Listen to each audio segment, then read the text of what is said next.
So with that, I'll answer any questions that you might have from all the media that's here today. What do you think about CRIC as far as the work that they've been doing? Because I know that they've secured a number of grants and have been working a lot with the youth build kids as well in the north side area. Well, we have 3 principal housing groups that have been terrific. CRIC is certainly one of them. I've worked very closely with John Murphy, you know, the other being Code and the other being Chautauqua Opportunities, which I've also worked with. Up in Northside Pride, COI has a house that they've been redeveloping, and CRIC has a number of houses that they've been working on. And I think they've also been able to pull in some additional funding. But I think they've done it without the assistance of the county. I think that over the last year, if we would have had this task force in place, we could have had better assisted CRIC. We could have brought in a lot more money. Let's just put it, you know, very simple. And if we had been able to bring in more money, we would have been well ahead of the game of where we are now. So yes, certainly CRIC is John Murphy's a member of the Housing Task Force. He's a terrific housing advocate, and they're doing great work. But county government needs to support them, needs to advocate with and work with them in order to maximize their total return for housing revitalization.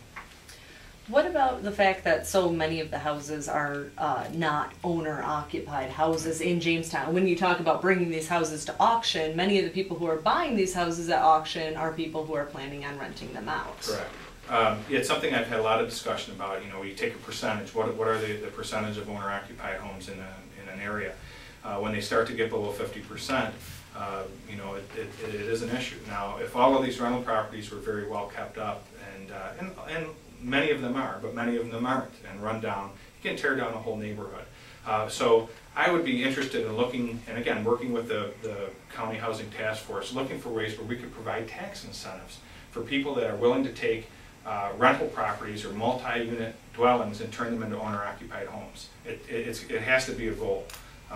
You know, we worked on this you know, Wednesday night at the legislature meeting, trying to give local municipalities more control over their housing code and making sure that people we're targeting are not owner-occupied homes. And so you know, we could do tax incentives. That's one way to do it for a reversion from a rental property or multi-unit house to a single-unit owner-occupied home. That's one idea. Now, clearly, that would involve some help from New York State as well. But that's one thing we can do to try to turn this around. The other thing is, you know, through strong code enforcement, and I've dealt with the city. They've been a great partner, and you know, we have some houses I think that are on the market now for sale that I'm hoping will be owner occupied. CRIC will play a huge role in that as well, because that's one of their purposes for being around is to increase that number. So working closely with them would be a great advantage as well. Do you think that county government would be able to, at any point, bring in private investors who would be willing to build up houses and then sell them as single owner properties? Yes, absolutely. I mean, we took a trip to Bradford, Pennsylvania, and that's precisely what the city and the county there are doing. I mean, they're developing their own housing, and you know, they're going through some neighborhoods in Bradford, and they're doing some demolition, some restoration, but they're offering packages to people. So you know, you can get reduced, and they're working with you know, Northwest Bank.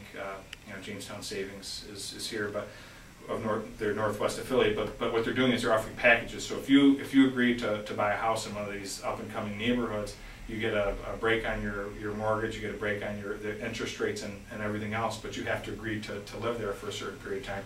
If you move, which you're obviously entitled to do, you just have to pay back that. So that's an example of a package that could be put together to try to develop.